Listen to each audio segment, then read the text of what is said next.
it's Leo and it's time to talk about the amazing episode 40 from Tropical-Rouge Precure. This was Minori's episode, probably her last one, and I was so excited for this and it really paid off. I had high expectations and they really came through. This episode was everything and I really am loving all of those last character episodes that we're having, and I think that Minori's was my favorite so far, and I'm gonna say why.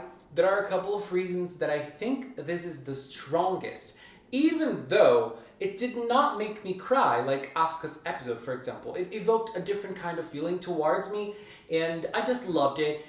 Like, Minori is my favorite together with Laura. I still can't decide which one I love the most, but let's start talking about episode 40.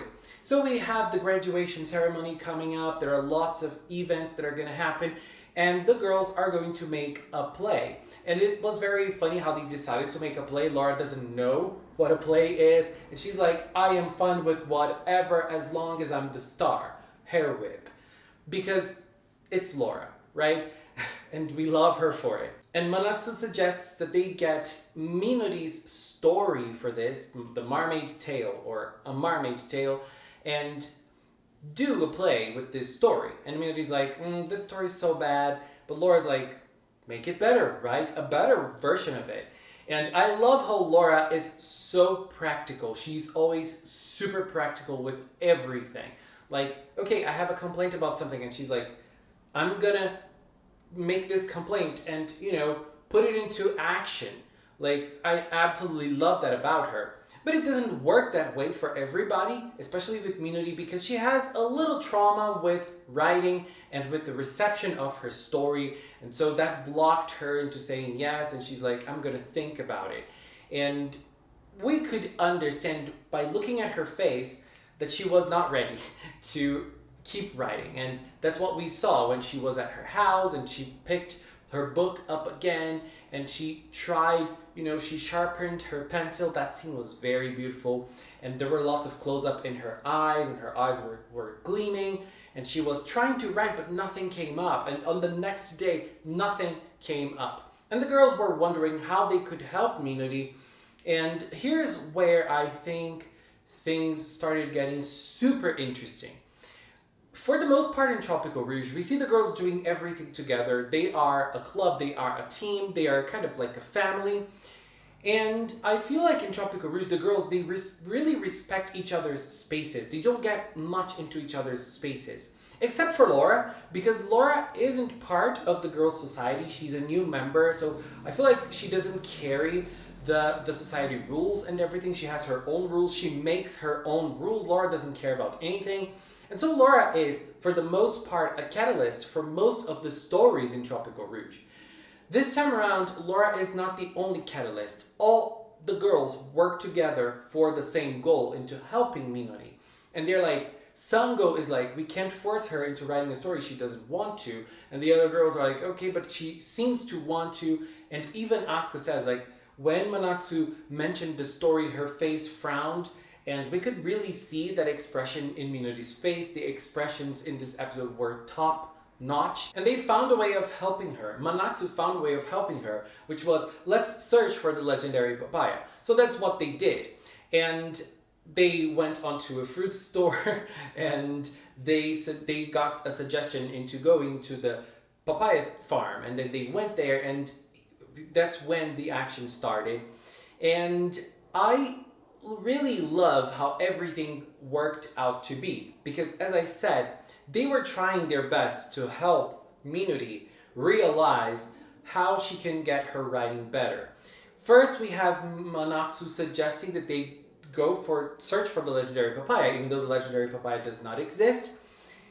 Manatsu makes this suggestion, but what she really means and what Asuka says is, you just go into a different experience and, make your mind full of other stuff, and this might help your inspiration to arrive with you and to, to be part of what you're trying to do. So, like, she didn't say it directly, Manatsu didn't say it directly, but that's what she was trying to do. She was trying to create this new experience so that Minori could write something interesting and get the inspiration back. And when they got there, they started talking about papayas, and they asked if Minori ate a papaya, and Minori never ate a papaya. But before that, we saw Manatsu asking questions about what a legendary papaya is, because Minori wrote about it in her story.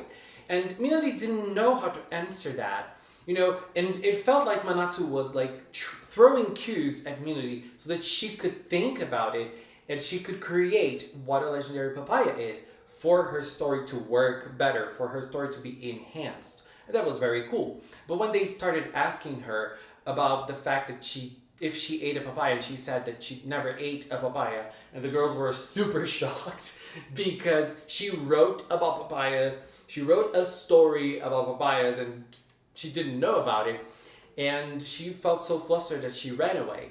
And so when she fell down and she started, sharing her experiences with the girls and her feelings with the girls, that was a very sweet scene, because we saw that Minori didn't have much experience beforehand, and she never ate a papaya before, but she still tried to write about it. That's why she's a failure, that's why she's the worst writer ever, but she was able to open up and to share this insecurity about her writing and about her personality as well. And when Minori fell down, the sky got clouded, so we didn't have light onto her. That is a callback to her own episode, to her debut episode in episode 4, when she was deciding if she wanted to be a precure or not, and Laura was talking to her. Laura was in the light and she was in the shadows. And so when she decided to be a precure, she stepped in the light. They repeated it in this episode. This was super beautiful, because when the light started appearing again, Laura saw it as an opportunity for Minori to start opening up as well, and to start not thinking about her failures as a writer, but start thinking about something else. And Laura asked, why is there so much sun here? And so Minori started sharing all she knows about papayas. And look, she never ate a papaya before, but you could really see that she studied a lot about papayas before writing her story, because she knew lots of details about them. And Laura made that cue for her, and she was not asking just because she wanted to ask. It's obviously that is not it. She asked because she knew Minori had something to say about it, and that was something that would enhance Minori's way of thinking, and that would take away from the fact that Minori was feeling like a failure. And also at that scene, we could see Sango helping, we could see Asuka helping. They are all coming together as this beautiful group of friends. And so when Minori started sharing details about papayas, the way papayas grow very close to each other on a tree, and what a papaya flower means in flower language and everything else, everything came down to the fact that she knows a lot about papayas. And the fact that she have never eaten a papaya before didn't mean much. That doesn't take away the fact that she is a papaya expert. And that's when she was able to eat a papaya for the first time. There were lots of different ways of eating a papaya, and we could see this beautiful feast that they had, a very delicious papaya party that they were having at that moment. And we had a little expert moment from Minori as well, explaining how she was feeling when eating a papaya too. That was so cool. I loved that scene. Then we had the attack from Elda, and we had a beautiful Cure Papaya moment again. The fighting scene didn't have the best animation, but it was interesting for a couple of reasons. The first one is that Papaya was almost always the one to create techniques during the fights in the whole Tropical-Rouge season. And we could see her doing the same thing again. And she created a big technique, and she was able to win the fight and use her solo attack before the girls got together to use the group attack and everything else. But obviously the most interesting part was when they were being defeated, she stood up and said, "I am Cure Papaya." And so she started making this comparison between how a papaya grows and what you have to do for a papaya to grow to her own experiences in the Tropical-Rouge story since the start of Tropical-Rouge. And she compared herself to a papaya. And I loved that moment so much because, you know, you need sun to grow, to nurture, and you need people close to you to grow stronger as well, just like a papaya. And that's exactly what happened to her. She had so many quests and so many lively moments and stories with the Tropical Club and her friends that made her grow more and more as a person. And that was really incredible. And, you know, her standing up and saying, I am Cure Papaya. It was incredible. And it was very funny that Elda was like, what? What are you talking about? I don't understand what you're saying. And she was saying, she was preaching, she was spreading the papaya word there at that moment. Wow, that was super, super sweet. And we had some like funny moments with Manatsu saying, oh, I'm very glad that you enjoyed papaya because it would be very funny if Cure Papaya didn't like papayas. And Laura said like, oh, if that didn't happen, it would be a very funny irony, wouldn't it? What a great moment. What a great episode. You know, honestly, it's really nice looking back at Minori as a character and see how much she's grown, how strong she's been in this whole season, and what a strong character the Tropical-Rouge created. I really, really loved it, and I loved her resolution at the end. Like, I'm going to write a story, but a totally new one, because I want to write a story about our own experiences. So I'm very curious to see what she's going to come up with, what this story is going to be about, because it's probably not going to be directly about the girls, and it's probably going to use their experiences in a different way in creating this beautiful play that is going to probably end the Tropical-Rouge season. I'm not ready to say goodbye. Definitely not ready to say goodbye. Just some other stuff that I forgot to mention while recording. The first one is the whole papaya, legendary papaya thing about the mermaid tale that Minori wrote. It really reminded me of One Piece and the fruits that we have in One Piece, the Akuma no Mi from One Piece. I also really enjoyed the fact that in terms of character stories, I always felt that Sango's story was the only one that didn't really have like a bigger picture or a future or something like that. And they actually proved me wrong in this, because in both Sango's and Asuka's episodes, we had a clearer picture in terms of their future.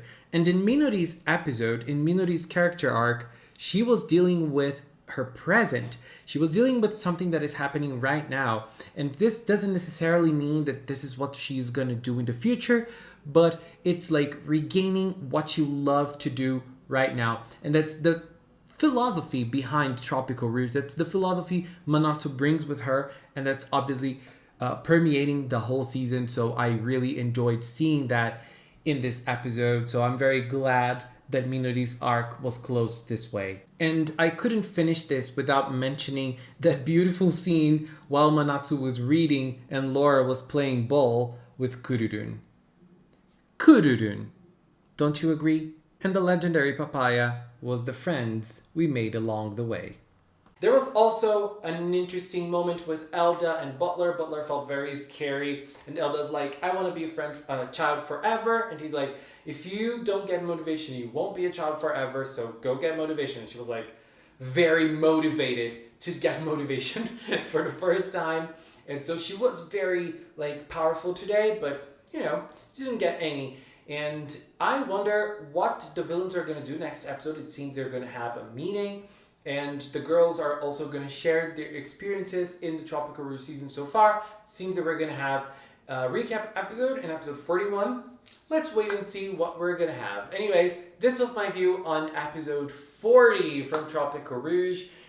Minori, I love you so much. You are an incredible character and they made you justice. This episode contained lots of green. It was so pleasing aesthetically.